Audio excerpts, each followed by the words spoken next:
Hi అండి, నేను మీ శ్రావణి. ఈరోజు ఈ వీడియోలో ఇంట్లోనే అప్పటికప్పుడు బోండాలు ఎలా ప్రిపేర్ చేసుకోవాలి ఏంటి అనేది చూపిస్తున్నానండి. దీనికోసం నేను ఇక్కడ ఒక బౌల్ తీసుకొని దాంట్లోకి ఒక గ్లాస్ మజ్జిగ యాడ్ చేసుకుంటున్నానండి. మీరు కావాలంటే పెరుగు కూడా యాడ్ చేసుకోవచ్చు. ఒక గ్లాస్ వాటర్ కూడా యాడ్ చేసుకున్న తర్వాత నేను ఇక్కడ 1.5 గ్లాస్ మైదా యాడ్ చేసుకుంటున్నాను. మీరు ఈ మైదా ప్లేస్లో గోధుమ పిండి అయినా కూడా యాడ్ చేసుకోవచ్చు. అవి కూడా చాలా బాగా వస్తాయండి. సో దీంట్లోకి మనకు తగినంత సాల్ట్ వేసుకోవాలి, అలాగే జీలకర్ర కూడా వేసేసుకోవాలి, అలాగే దీంట్లోకి కాస్త వంట సోడా కూడా వేసుకోవాలండి. ఇవన్నీ వేసుకున్న తర్వాత ఎటువంటి లంప్స్ అనేవి లేకుండా ఈ పిండిని అనేది బాగా కలుపుకోవాలి.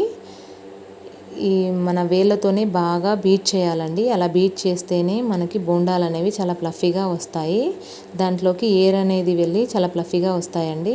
ఇలా ఒక 5 మినిట్స్ అయినా కలుపుకోవాలి. ఇలా కలుపుకున్న తర్వాత మనం దీన్ని ఒక 2 అవర్స్ అనేది పక్కన పెట్టేసుకోవాలండి. అప్పుడే మనకి ఆ బోండా పిండి అనేది మంచి కన్సిస్టెన్సీలోకి వస్తుంది. సో ఇలా కలుపుకొని ఒక 2 అవర్స్ అనేది పక్కకు పెట్టేసుకోవాలండి. ఇలా పక్కకు పెట్టుకున్న తర్వాత మనము స్టవ్ మీద కడాయి పెట్టి ఆయిల్ అనేది పోసుకోవాలండి. ఆయిల్ అనేది హీట్ అయ్యాక ఇలా మనం పక్కకు పెట్టుకున్న ఈ పిండిని అనేది తీసుకొని మళ్ళీ ఒకసారి బీట్ చేసుకోవాలి.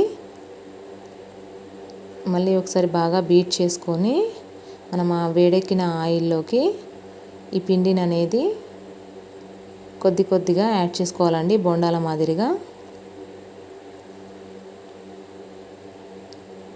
మనకు పర్ఫెక్ట్ బోండాల మాదిరిగా వేసుకోవడం రాకపోయినా మన స్పూన్తో అయినా కూడా వేసేసుకోవచ్చండి. లేదంటే చేయితో కూడా ఇలా డ్రాప్ లాగా వదిలేసుకోవచ్చు.